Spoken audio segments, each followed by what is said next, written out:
오늘 본문 말씀은 히브리서 2장 1절로 4절까지 있는 말씀입니다. 특별히 주목해야 할 말씀이 3절인데 3절에 이렇게 기록되어 있습니다.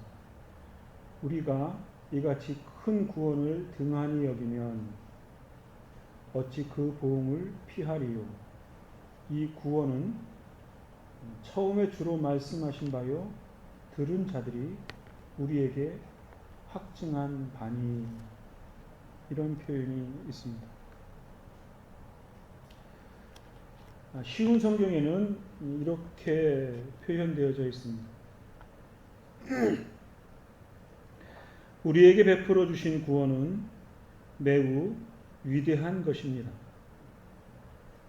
그렇기 때문에 구원이 중요하지 않은 것처럼 살아간다면 그건 역시 벌을 받게 되는 행동입니다.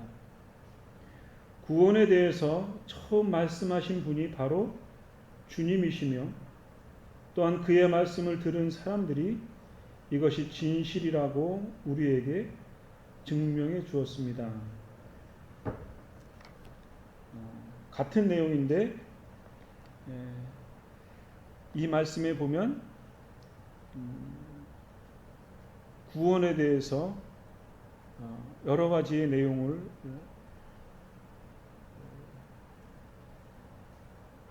담고 있는 것을 볼 수 있습니다.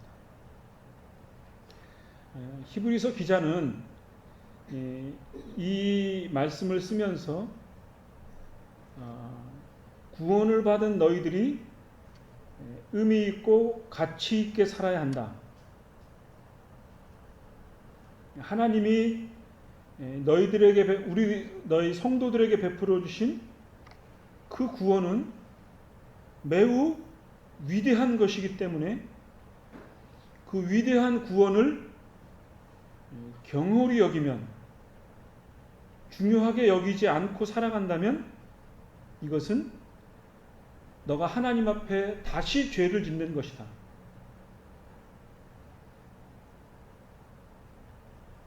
이렇게 표현하고 있고,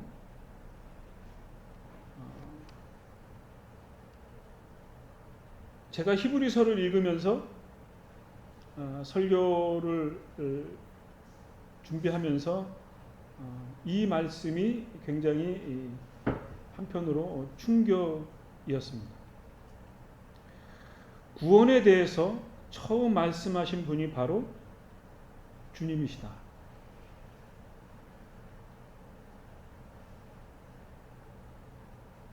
인간의 구원에 대해서 처음 말씀하신 분이 예수님이시다. 얼핏 들으면 다 아는 것 같은데, 다 알 것 같은 내용임에도 불구하고 이 히브리서의 이 말씀을 들으면 우리에게 뭔가 표현할 수 없는 어떤 그 감격이, 또 깨달음이, 영적인 희열이 우리에게 있을 수밖에 없는 거죠. 왜 그런가? 구원을 처음으로 인류에게 소개시켜 주신 분, 영적인 진리를 가르쳐 주신 분이 예수님이시다. 그러면 우리가 생각할 때 구약의 내용은 구원에 대한 말씀이 없었을까?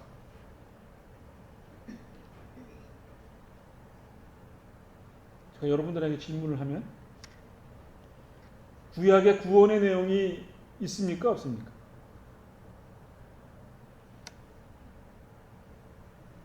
있어요? 없어요? 네, 있지요. 그러면 제가 읽은 건 쉬운 성경인데, 옛날 성경에는 어떻게 표현되어 있냐면 우리가 이같이 큰 구원을 등한히 여기면 어찌 피하리요, 이렇게 되어 있습니다. 이 구원은 처음에 주로 말씀하신 바요 들은 자들이 우리에게 확증된 바다, 이렇게 표현되어 있습니다. 그러면 구원이라 얘기할 때 히브리서 기자는 큰 구원이라 이렇게 표현을 했습니다.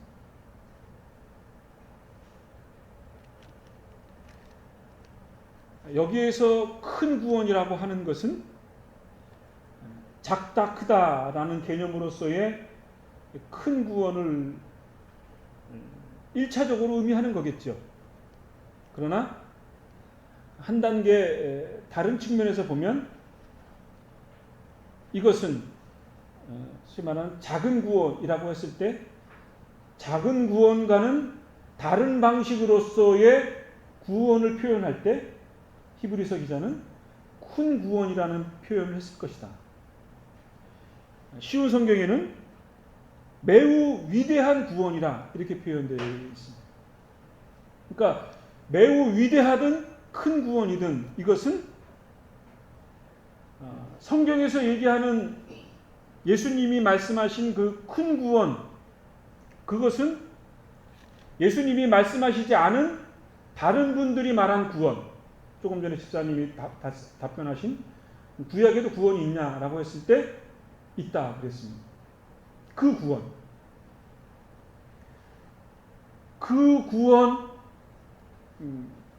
그것과는 차원이 다른 구원을 의미할 때 위대한 구원, 큰 구원이라는 표현을 했겠죠.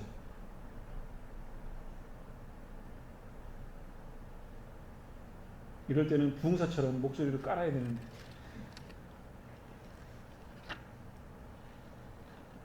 제 말이 이해가 되거나 설득이 되십니까? 그렇다면 왜 성경은 이렇게 구원이라고 할 때 구원의 주체는 하나님이시고 그 구원을 이루시는 분도 하나님이시고 구원을 완성하시는 분도 하나님이신데 구원이라고 하는 것은 인간에게 있는 것이 아니거든요. 인간에게 있어요? 성경 공부 시간에 구원에 대해서 설명을 하고 구원받은 자의 증거에 대해서 이렇게 막 성경 공부를 하지 않습니다. 그것이 구원입니까?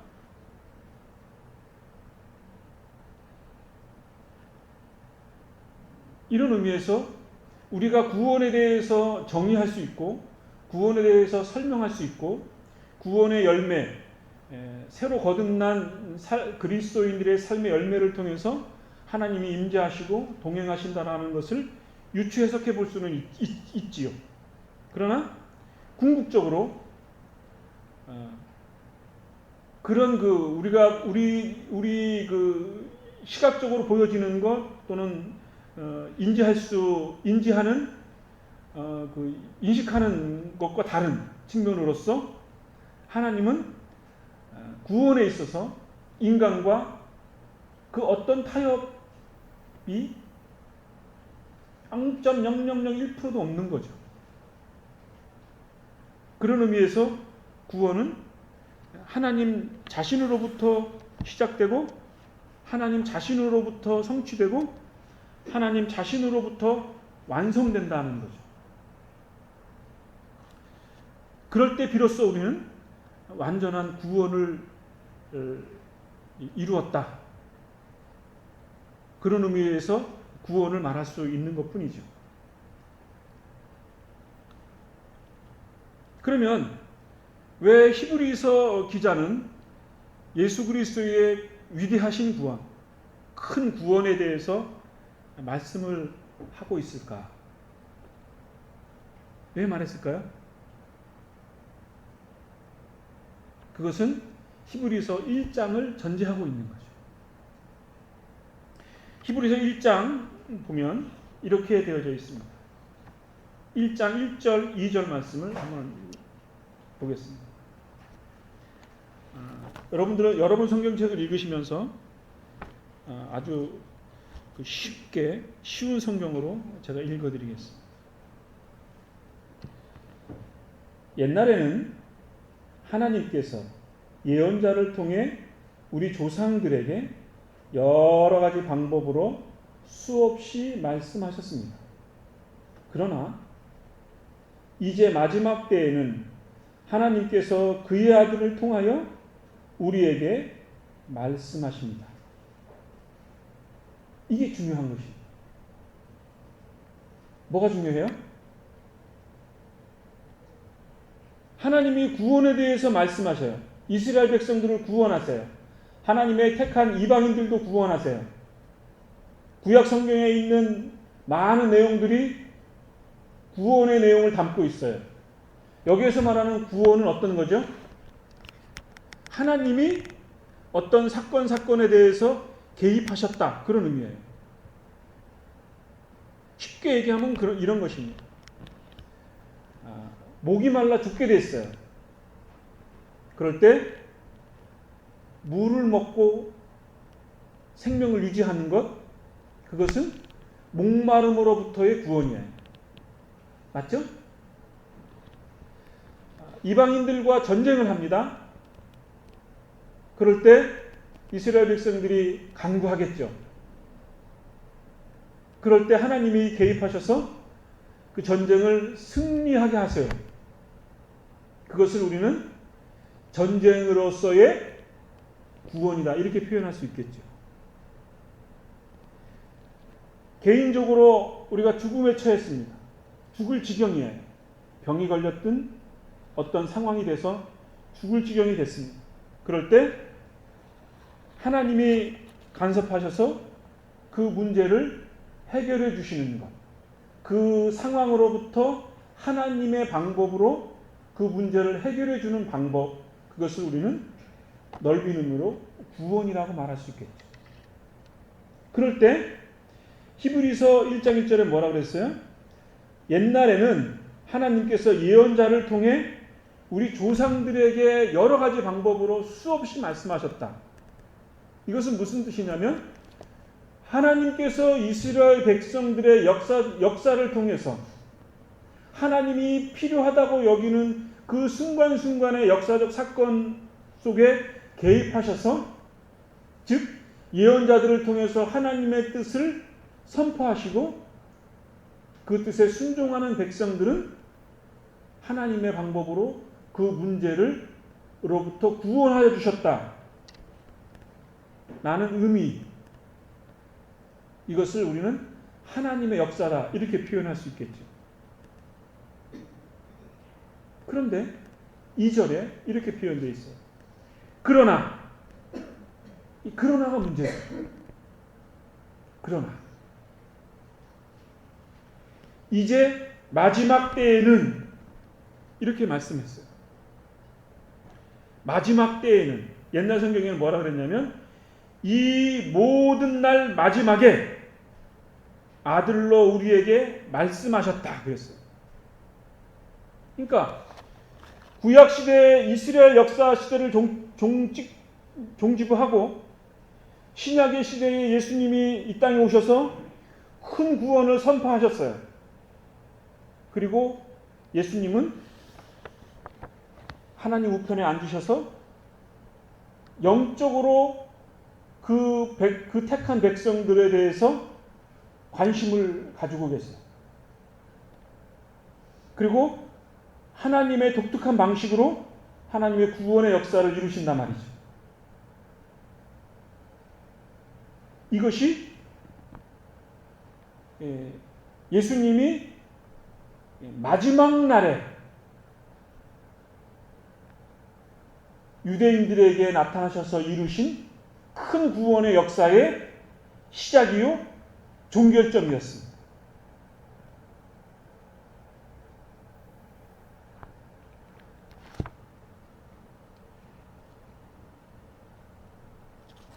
성령의 중심의 주제는 여기에 있는 것입니다. 하나님의 최종적인 구원의 주체는 마지막 날에, 이 말은 여러분들 잘 아시겠지만 마지막은 옛날부터 마지막이었어요. 이스라엘 백성 때에도 맨날 마지막 때를 얘기했고, 예수님 시대에도 마지막 때를 얘기했고, 예수님의 제자들도 마지막 때를 얘기했고, 예수님이 죽은 이후에 히브리서 기자도 마지막에 얘기했어요. 그런데 제가 조금 전에 얘기한 이 마지막이 다 같은 마지막이 아니에요. 다 달라요. 그런데 마지막이라고 말하는 그때에도 새로운 시작이 진행되고 있어요. 하나님의 역사하시는 방법이 하나님의 고유한 방식으로 하나님의 역사를 이룬다 이거죠. 그런데 하나님의 최종적인 방식은 뭐였냐면, 선지자를 통해도 안 되고, 자연의 재해를 통해서 징벌을 해도 안 되고, 급기야는 하나님이 그렇게 기준히 여기는 이스라엘 백성들을,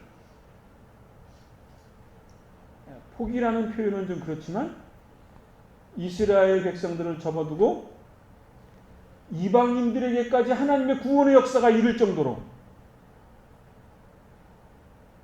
하나님의 구원의 역사의 방식은 변화된 것이었어요. 이스라엘 유대인들에게 있어서 이방인들은 개와 같은 자들이었어요. 직설적으로 표현하면 개자식이었어요.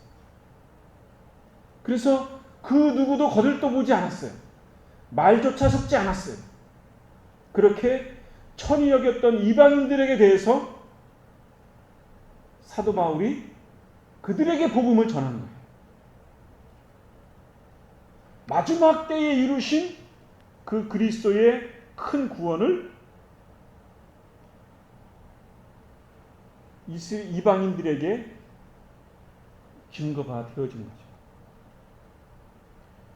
그러니까 원론적으로 말하면 이스라엘을 통해서 하나님의 구원의 역사가 이루어진 것이 하나의 민족 공동체가 아니고 이제는 전 인류로 확장되어지는 하나님의 구원의 역사가 확장되어졌다는 의미로서 하나님의 해결책은 마지막 때에 더 이상 해결될 수 없는 새로운 시작점으로서의 마지막, 그때에 예수 그리스도를 통해서만 하나님의 온전한 의를 이루실 수 있다 라는 의미로서의 이 모든 마지막 날의 아들 예수 그리스도를 통해서 말씀하셨다라는 거죠.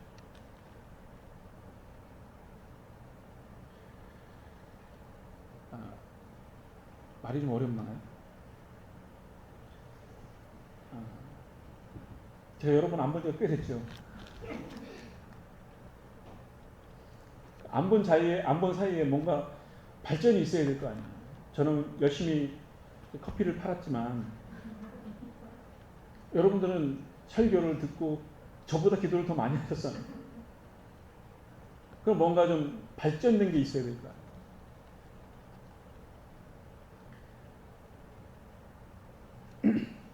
어저께 어떤 할머니가 오셨어요. 그 전에도 가끔 오시는 할머니인데 할머니가 오셨어요. 나이가 70은 훨씬 넘었어요. 근데 이 할머니가 유식한 할머니야. 영어를 읽을 줄 알아요. 그 정도 연배 되면은 한글 못 읽는 분들도 종종 많거든요. 근데 영어를, 제 앞에 영어 써 있잖아요. 영어를 그냥 잘 읽는데, 저보다 발음이 좋아. 근데 그분은 그 AC/DC 음악을 좋아합니다. 이제 전에 한번 오셨을 때는 이제 안 틀어드렸는데, 서비스 차원에서 인터넷에 들어가서 AC/DC를 탁 쳤어요. 그랬더니만은 몇 개의 동영상이 딱 나오더라고요. 맨 처음에는 그냥 클릭을 딱 했더니, 이 할머니가 이영경 목사처럼 막 폼을 잡고 막 이래. 신난데. 기분이 아주 업됐어요. 이제 그 동영상이 끝난 다음에, 기분이 아주 좋으셨어. 그래서 다음을 클릭을 딱 했죠. 그랬더니, 그 노래 제목이 뭐였냐면 Highway to Hell이야. 무슨 발음이 현창해서 못 알아듣는 것 같은데. 지옥으로 가는 고속도로. 그 내용은 가사 내용은 제가 안 봐가지고 잘 모르겠는데 하여간 제목이 그래. Highway to Hell. 지옥으로 가는 직행 고속도로. 그거를 들으시면서 신나는 거지. 좋다고. 그래서 제가 그 다음에는 클래식으로 바꿨어요.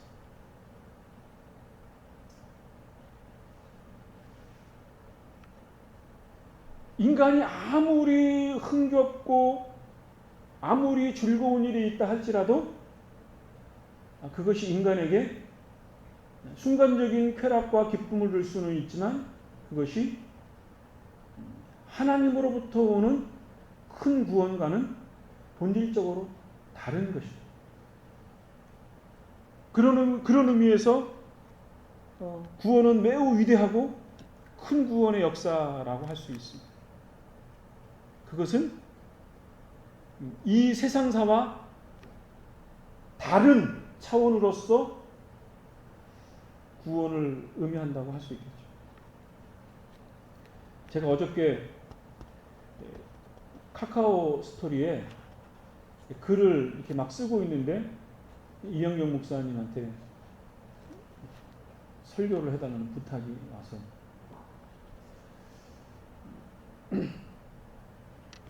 근데 그때 마침 제가 히브리서 1장에 대해서 그리고 1장 2절에 대해서 이제 카카오톡에 글을 아주 오래간만에 몇 달 만에 한번 올렸어요. 좀 이렇게 좀 가다듬질 않았는데 제가 좀 읽으면서 좀 설명을 할 게 있으면 좀 설명을 하겠습니다. 그 2장의 내용과 조금 큰 구원과 보충 설명이 될 수 있을 것 같아서 혹시 여기도 볼 수 있나요? 카카오 스토리에 보면 여기 자막으로 보실 수도 있을 것 같긴 한데 세상사는 끝없는 부정과 긍정의 진자운동이다. 어쨌든 지구상에 최종적으로 남아 호령하는 것도 인간이며 이 세상의 불행을 자초한 것도 인간이다. 아담의 타락 후 인간과 세상은 혼돈 상태가 되었고 그 현실 속에서 삶을 영속해야만 했다. 아니 죽지 않는 이상 살아야만 했을 것이다. 인간의 욕망과 욕심은 증오를 낳고 죽고 죽이는 비극의 상황이 되었다. 인간사는 피로 얻은 전쟁사이며 죄의 역사이다. 하나님 없이 살아가려던 인간의 지성과 노력이 빚은 바벨탑의 재탕일 뿐이다. 어찌 보면 인간이 할 수 있는 자구책으로서는 최선의 방법임은 틀림없다. 결국 인간사의 무한 긍정이다. 그러나 이는 파멸의 씨앗이 되었다. 자신을 보호하려던 무기로 자신이 죽는 것과 같은 것이다. 마치 일본이 전쟁을 일으켜 살육하고 땅을 차지하려고 원자탄을 만들어 세상을 지배하려다가 미국의 원자탄을 맞아 항복한 것과 같다. 미국이 그 히로시마 이게 나가사키인가요? 그 원자탄 2개를 터뜨릴 수밖에 없었던 이유는 뭐였냐면 일본이 원자탄을 만들려고 했어요. 그래서 그 원자탄을 만드는 것을 파괴하기 위해서 미국이 원자탄을 투하한 거예요. 이거는 역사적 사실입니다. 그러니까 일본이 러일 전쟁을 일으키고 중일 전쟁을 일으키고 해서 또 한반도 땅을 차지하고 인도네시아, 동남아시아, 아시아의 지역 하다못해 진주만까지 이렇게 세력을 확장하려 했을 때 그것은 결과적으로 부의 창출을 위한 거죠. 자기의 권리를 극대화하기 위한 것이었는데 그래서 전쟁도 만들고 요즘 한참 논쟁이 되는 성노예도 만들고 그렇게 되는 것입니다. 그런데 그러한 인간의 욕망이 결국은 원자탄으로 멸망할 수밖에 없는 거죠. 일본 사람들은 좀 이상한 가치관을 가지고 있는데 자기는 원자탄에 피해를 입었다라고 생각을 하는데, 그러나 객관적인 역사적 사실을 살펴보면 그것은 원자탄을 맞을 수밖에 없는 거죠. 그렇지 않고는 만약에 중국에다가 원자탄을 떨어뜨리거나 한반도에다 원자탄을 떨어뜨려 봐요. 어떻게 되겠어요?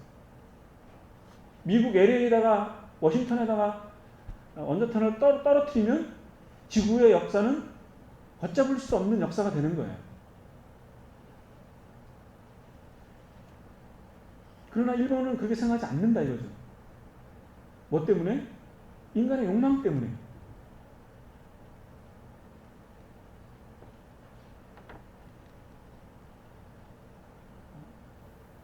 모든 것을 잃은 세상의 끝인 부정이 된 것이다. 이런 긍정과 부정의 진자운동은 참된 인간성을 잃고 미친 생각과 미친 사람이 된 것이다. 개인이든 가정이든 민족과 국가든 이에 벗어날 수 없다. 인간 사회는 더 이상의 희망 없는 세상 끝인 것이다. 하나님께서는 그 뜻을 예언자를 통해 수없이 말씀하셨다. 그러나 그 뜻을 온전히 순종할 수 없는 것이 또한 인간이다. 처절한 철학적 논증과 신학적 담론이라 해도 어쩔 수 없는 현실적 인간과 세상의 한계일 뿐이다. 이 또한 세상사의 한 부분이다. 그래서 성경은 마지막 때라 했다. 인간의 마지막 끝은 또 다른 절대 긍정을 낳는다. 하나님 자신의 속성이며 혼돈된 세상과 부패한 인간을 새롭게 할 마지막 방법이다. 이는 하나님 자신이 인간의 몸으로 세상에서 사람과 같은 인자임을 보이고 인간의 불의함에 친히 죽으셨다.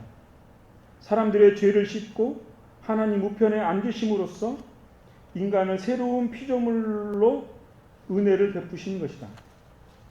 이는 성경의 최종적 목표이다. 하나님의 영광을 나타내는 최종적 권위이며 하늘과 땅의 종결적 선언이다.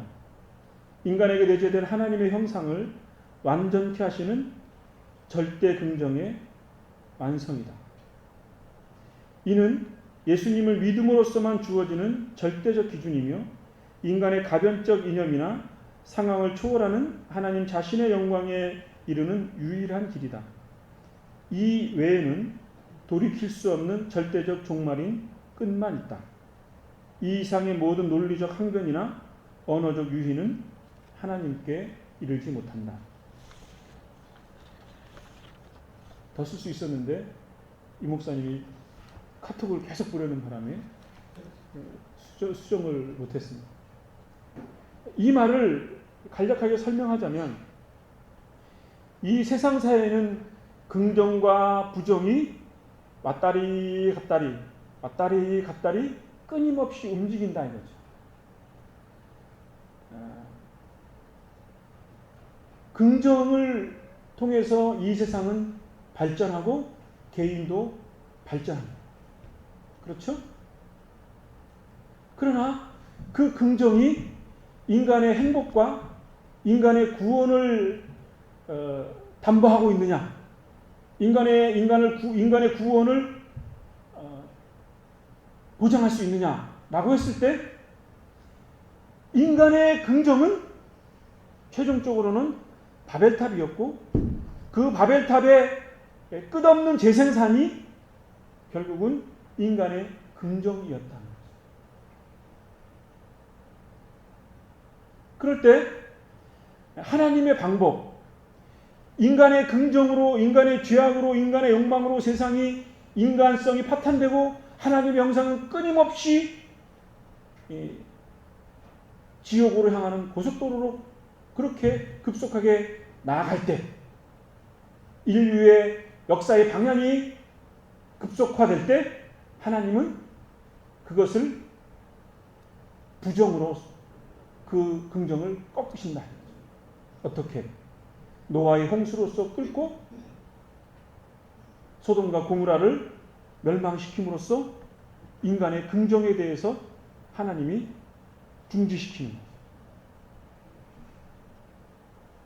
이것이 세상사의 역사였고, 더 이상 하나님의 구원의 역사를 미룰 수가 없어서 오늘 히브리서 1장의 표현대로 이 모든 날 마지막 날에 아들로서 우리에게 말씀하셨다. 파탄나는 이 세상사에 대해서 하나님의 구원을 선포하기 위해서 인간에게 예수 그리스도를 이 땅에 친히 보내시고 오심으로써 인간과 함께 하셨다는 거죠. 이것은 하나님의 구원의 역사를 이루는 데 있어서 대단히 중요한 것이었어요. 그러면 큰 구원이라고 할 때 이 큰 구원에는 어떠한 요소들이 있었을까? 우리가 한번 좀 살펴보면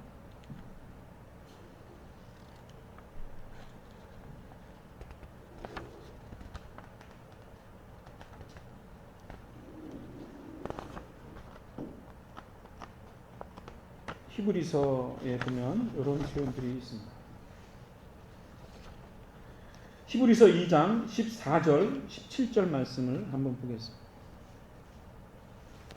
히브리서 2장 14절, 17절까지의 말씀을 제가 천천히 쉬운 성경으로 읽겠습니다. 14절 말씀, 2장 14절. 이 자녀들은 모두 살과 피를 가진 사람이기 때문에, 사람은 살과 피를 가졌다 이거죠. 그렇기 때문에 예수님도 그들과 같은 모습으로 사람들이 겪는 것과 똑같은 것을 겪으셨습니다. 예수님께서는 죽음의 권세를 가진 마귀를 멸망시키기 위하여 죽으셨고, 또한 죽음에 대한 두려움에 사로잡혀 사는 사람들을 자유롭게 하기 위해 사람과 같은 모습으로 죽으셨습니다. 예수님이 돕고자 했던 자들은 분명히 천사들이 아니라 아브라함의 후손인 사람들입니다. 그러므로 예수님께서는 모든 면에서 사람과 똑같이 되셨습니다. 예수님께서는 하나님을 섬기는 자비롭고 신실한 대제사장이 되셔서 그들의 죄가 용서받을 수 있게 해 주셨습니다. 그렇기 때문에 18절에 주님은 시험받는 자들을 도와주실 수 있습니다. 자, 이게 무엇을 의미하냐면 예수 그리스도의 인성을 말씀하십니다. 이 인자라는 표현은 인자, 인간의 아들이라는 의미예요. 그 예수 그리스도의 인성이 왜 중요한가? 조금 전에 읽어드렸던 것처럼 인간을 구원하시기 위해서 인간과 같은 모습이 되셔야만 했다 이거죠.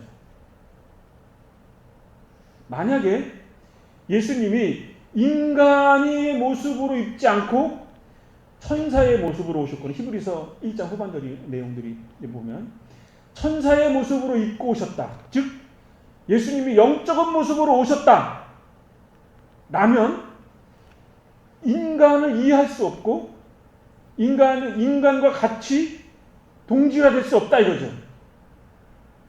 왜? 그건 천사와 같은 영물이기 때문에, 영적인 존재이기 때문에 인간과 개별적인 존재라 이거죠. 반대로 예수님이 인간의 모습만 입고 계셨어요. 그러면 완전한 인간은 인간을 구원할 수 없다 이거죠.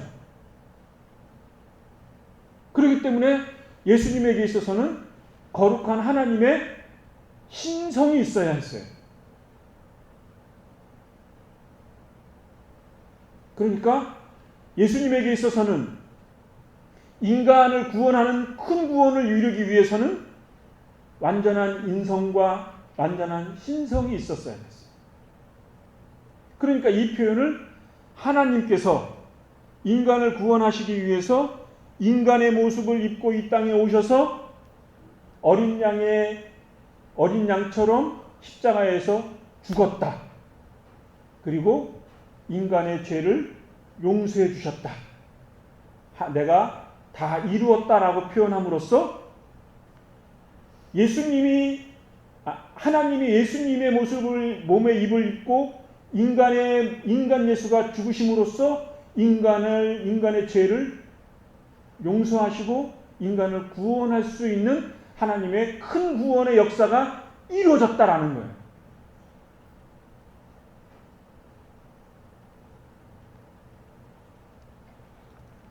그러니까 큰 구원이라고 하는 것은 이 땅에 있는 그 어떤 형태로서의 종교적, 철학적 그러한 언어적 표현과는 다른 차원으로서의 큰 구원을 말하는 것이다.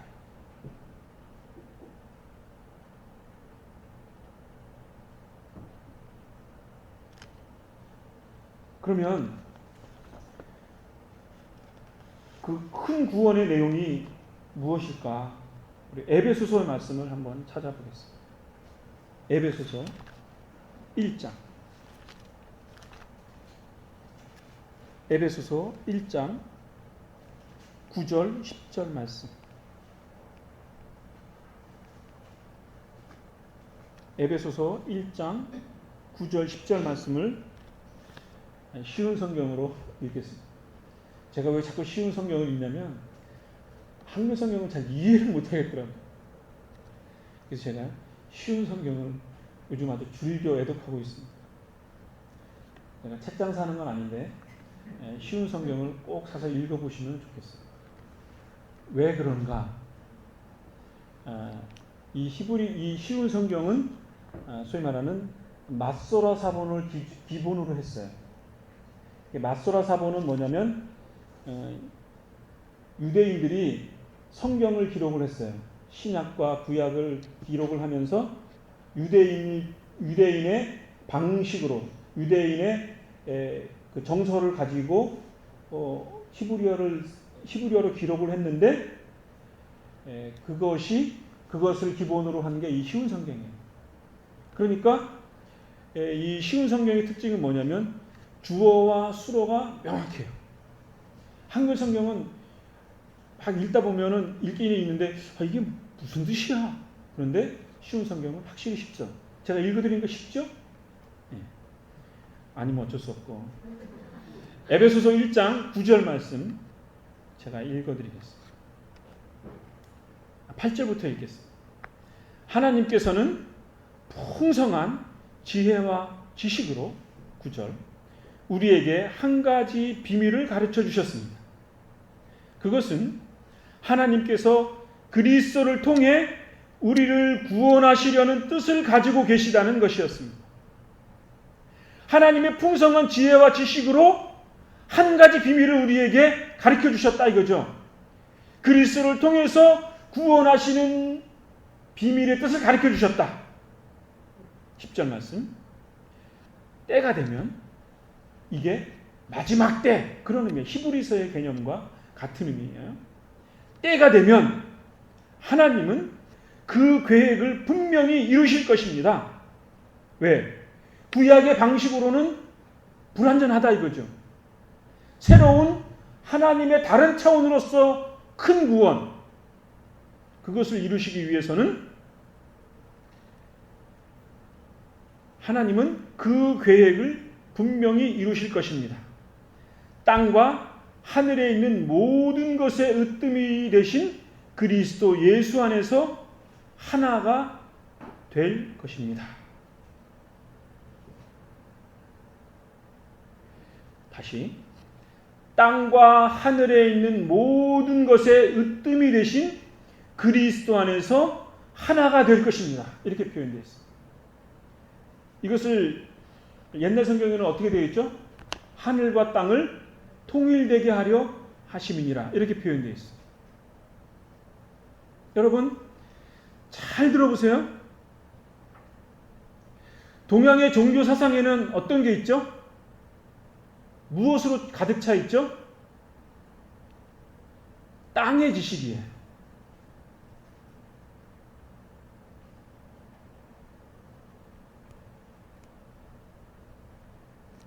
동양의 종교 사상은 자연주의적 사고를 가지고 있어요. 자연주의 사상이에요. 그래서 이 땅에 있는 자연 만물에 대해서는 아주 섬세하게 기록되어 있어요. 사실 성경보다 더 자세하게 기록되어 있어요. 더 많은 양을 기록하고 있어요. 왜냐하면 그들의 사고방식이 그렇기 때문에. 그래서 인간의 죽음에 대해서 어떤 생각을 가지고 있냐면 자연주의적 사고방식을 가지고 있기 때문에 인간이 죽으면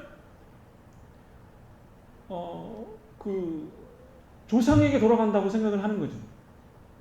근데 육신으로 돌아가. 근데 그 동양 사상에는 또 귀신의 개념도 가지고 있어요. 그래서 조상을 숭배해야 돼. 근데 조상을 숭배하는 방식이 매우 넌센스해요. 5대까지 섬겨요. 그러면 한 120, 30년 돼요. 예? 그럼 그 이후의 조상들은 왜 안 섬기냐? 카페에서 그 선 공부를 하는 사람이 아마 저랑 얘기를 했던 내용이에요. 그래서 제가 그랬어요. 동양 사상에는 형이상학적 개념이 없다. 그러나 인간이 가지고 있는 내재적 본성에 의해서 종교성의 의미를 부여하려고 한다. 그것은 인간 안에 있는 부인할 수 없는 내재적 본성이다. 그래서 자기 자신도 신이 되려고 한다 이거죠. 동양 종교의 대부분의 그 돛 닦는 거 있잖아요. 뭐 무술을 하는 거라든지 선을 하는 거지 이런 건 뭐냐면 궁극적으로 자기 자신이 신이 되는 거예요. 돌을 닦는다는 개념이 그런 개념이에요. 그러니까 인간의 내면 속에 있는 그 신성이 있어요. 성경적 표현을 하면 하늘과 땅의 개념이 있는데 땅의 개념만 가지고 있기 때문에 하늘에 대한 개념이 없어요. 그러나 인간의 본성이 가지고 있는 땅의 개념에 매여 있으려다 보니까 인간이 부인할 수 없는 신적인 본성이 있다 이거죠. 그것을 해결하는 방식이 제사의 방식인 거예요. 그런데 이 제사의 방식이라고 하는 것은 5대까지의 제사를 지낸다 이거죠. 그래서 제가 그분한테 물었어요. 봐라. 동양 사상은 형이상학적 개념이 없다. 그 증표가 왜 인간에게 신이 있다면, 신성이 있다면 지속적으로 제사를 지내야지 왜 5대까지만 지냈냐. 그러니까 그분이 하는 말이 에너지가 120, 30년이 되면 그 자연 속에 스며들어서 소멸된다. 그렇게 얘기를 하는 거예요. 그래서 제가 그랬어요. 그것은 소멸되는 것이 아니라 인간의 의식 속에서 더 이상 자각할 수 없는 그 무의식의 상태가 되는 것일 뿐이다. 자연 속에 소멸된다라고 하는 것은 없다라는 개념과 전혀 상치되는 것이 아니다. 이해가 되세요?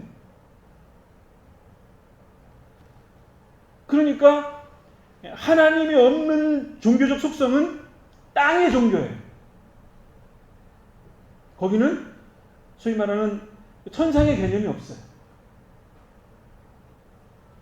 있다 하더라도 그것은 매우 추상적인 것이고 인간의 그 의식 속에서 창출해낸 것이에요. 우리는 기독교적인 관점에서 이것을 얼마든지 반증할 수 있어요. 그것은 인간에게 하나님이 인간의 속성 속에 부여되어져 있는 신성에 대해서 성경으로부터 온 사상이 아닌 것은 명확하게 알 수 없기 때문에 그렇게 유추해 볼 수밖에 없는 것인 거예요. 시간이 막 가고 여러분들도 막 지루하시는 것 같은데, 그런데 땅의 종교 인간은 땅으로만 머무를 수 없는 거거든요. 그럴 때 예수 그리스도께서는 인간이 가지고 있는 땅의 문제와 땅에서 살아가는 삶의 문제와 그 다음에 땅에서 죽은 영혼의 문제, 하나님의 형상의 문제를 예수 그리스도께서 십자가에서 큰 구원을 이루심으로써 여러분들에게도 예수님이 변화되어진 부활체의 모습이 동일하게 우리에게 큰 구원의 역사로서 우리에게 은혜로 주어진다는 거예요. 그것은 그러면 우리가 죽으면 먼지가 된다 이거죠. 흙이 되고, 그러면 죽은 다음에는 안 보이지 않냐. 예수님이 부활해서 하늘로 승천하셨다 그러는데 하늘로 올라가냐? 하늘로 올라가면은 그거는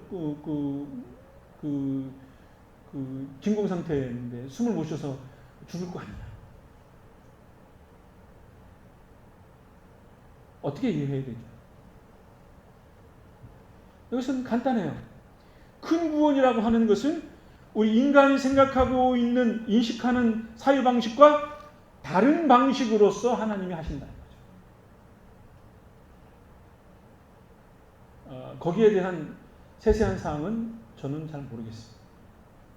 성경이 가르쳐주고 있지 않기 때문에. 예수님께서 분명하게 하신 말씀은 내가 하늘의 일을 말하면 너희는 알지 못한다.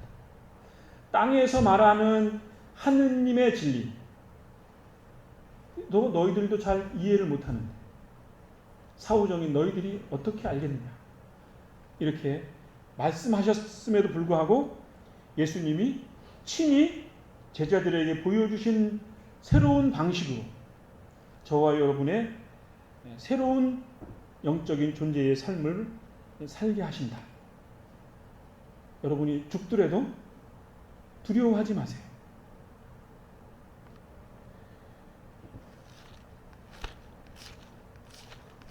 여러분, 요 말만 할게요. 요 말만 할게요. 인내하고 들으세요.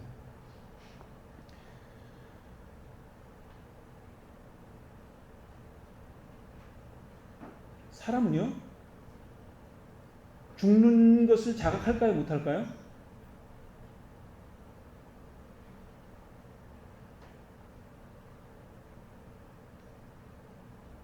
다시 생각을 하고 사세요. 생각을. 사람이 죽는 것을 자각을 해요, 못해요? 인식해요, 못해요? 인식해요, 못해요? 예? 해요? 죽는 것을 인식을 해요? 자, 제가 셋, 둘, 하나, 꼴까닥 죽었어요. 진짜 죽었어. 그러면 제가 죽는 순간 뇌는 인식을 못해요. 왜? 죽었으니까. 그럼 인간에게 있어서 인식할 수 있는 건 뭐죠? 죽음에 대한 두려움과 공포만입니다.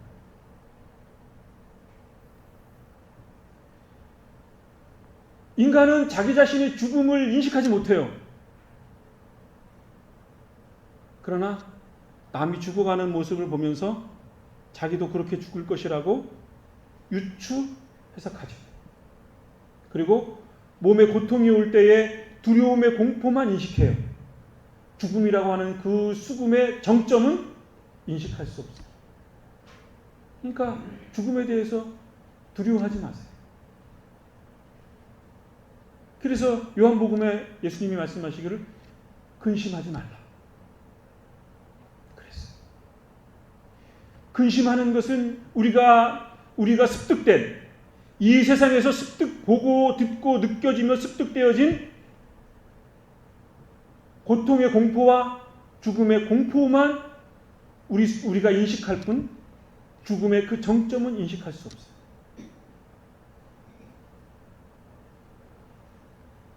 그것을 히브리서가 이렇게 기록했어요.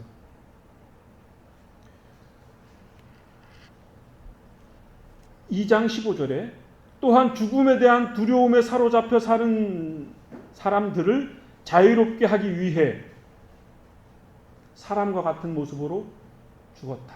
누가? 예수님. 죽음의 두려움에 사로잡혀 사는 것이 인생이에요. 그것은 땅의 것이에요. 하나님이 구원하시는 것은 그 죽음과 두려움으로부터 완전케 하시는, 자유케 하시는 새로운 차원으로서의 큰 구원의 역사다. 더 하면 여러분들이 미칠 것 같아서 이만하겠습니다.